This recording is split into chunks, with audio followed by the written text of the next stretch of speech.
bwe tonya fulume kutonnyeko ogambe ayi Katonda wambu yagasabasani weewumulire wajjudde obuyinza obusukume kubasukuma edda golokoka maanyi g'amaanyi ng'osinziira ku lusozi weewumulire ku luguudo lw'e Masaka onsukkulumye mu kubala ebibala eby'ensimbi ennyingi ennyo ezitalikoma n'amaanyi amasukuma agasukume ku basukumu abasukuluma edda emirembe n'emirembe paka ensi n'eggulu we biriggwawo omugambe ndikuweereza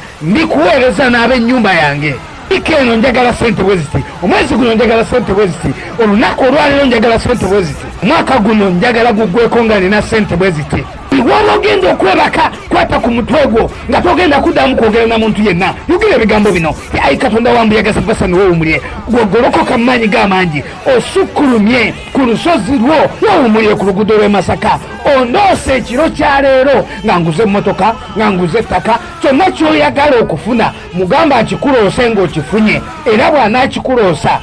ogenda kukukomekereza ng'enkeera okifunye okubyogera toddamu kubaako kintu kyonna kyonna kyokola toyogera na muntu yenna webake bwebasi okeera kumakya ng'omaze okiroota era gamba ayi Katonda wambu yagasabasani weewumulire wasukkulumye ku bakatonda bonna asinzira ku lusozi lwe weewumulire ku luguudo lw'e Masaka golokoka mu maanyi g'amangi onyweze byonna byendoose bituukirire wanyise byonna ebiyinza okunnemesa okutuuka ku buwanguzi era omusuubizi omugambe buli lukya nti buli bwe naafunanga ensimbi zonna ze ndifuna mu bulamu bwange okuva leero paka ensi yonna bweriggwawo ndiba nzigabana naawe gwe Katonda wambu yagasabasani weewumulire kimu ekyekumi ensigo n'ekiweebwayo lumu January ngenda kuwa abantu ab'enjawulo buli muntu ekintu ekisika sente yonna waazimanyi kasa agendawo we ziri n'ateekawo engalo ze n'afuluma oba n'ayingira mu nnyumba eyo mwe ziri oba mu bbanka mu eyo yennyini era omala kigezesa mu maaso gange kakasa nti kikola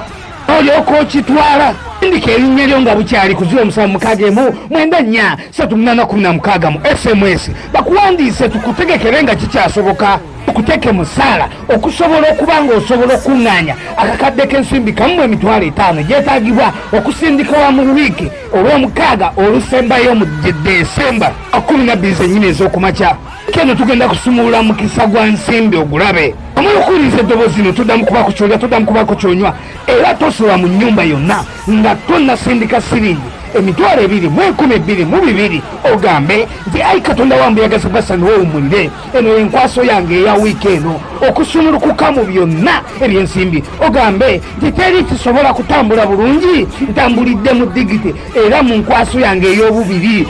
obibire ebyange bireme kugwa ogambe kyamagulu gatambula abiri okutambula obulungi emikono giba ebiri okutambula obulungi amaaso gaba abiri okubeera obulungi era ogambe nti gwe Katonda wambu yagasabasani weewumulire golokoka mu buyinza bwo onsukkulumye mu bubiri obutasoboka kubanga obubiri bwe busimba era bwe bunyweza obutema ekkubo weritabadde buli ssaawa mwendeza ekiro fukamira olwoyite Katonda wambu yagasabasani weewumulire omusabe ebyobugagga 12 bye weetaaga byogamba nti bino mbyetaaga sirifanga siriina enda bifuna okakusindika siringi 666 enkwaso netuyisizaako amaanyi otambule ng'okaga buli kimu kituukire mu bwangu kakulya bibala nyama nakunywa amata kuva n'essaawa eno paka ku lw'omukaaga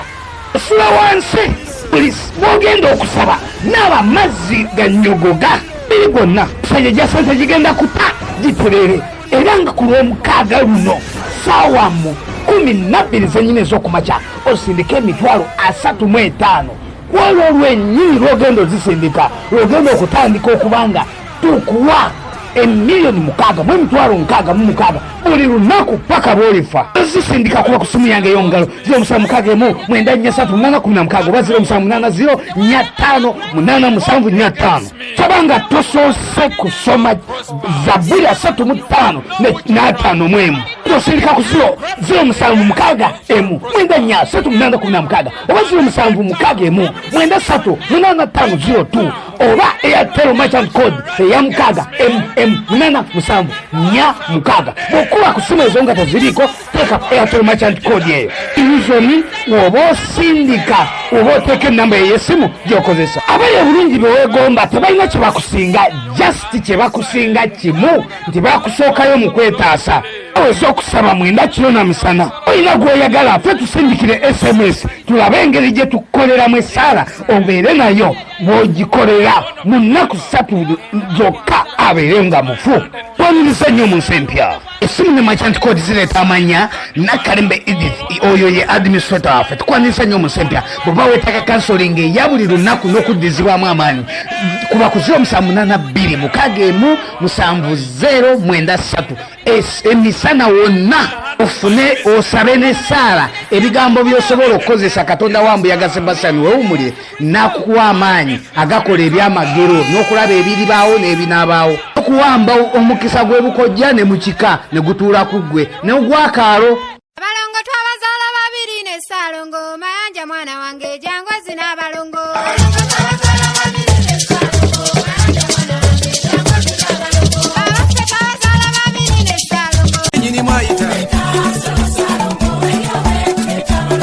Nanyini wuka tuleta abaana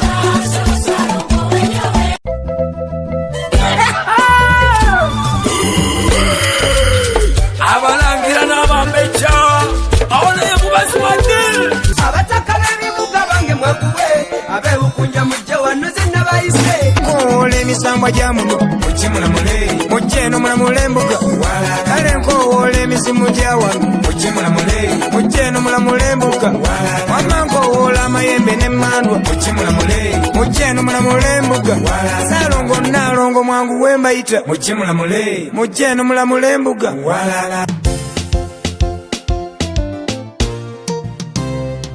abange mukamasa banyambe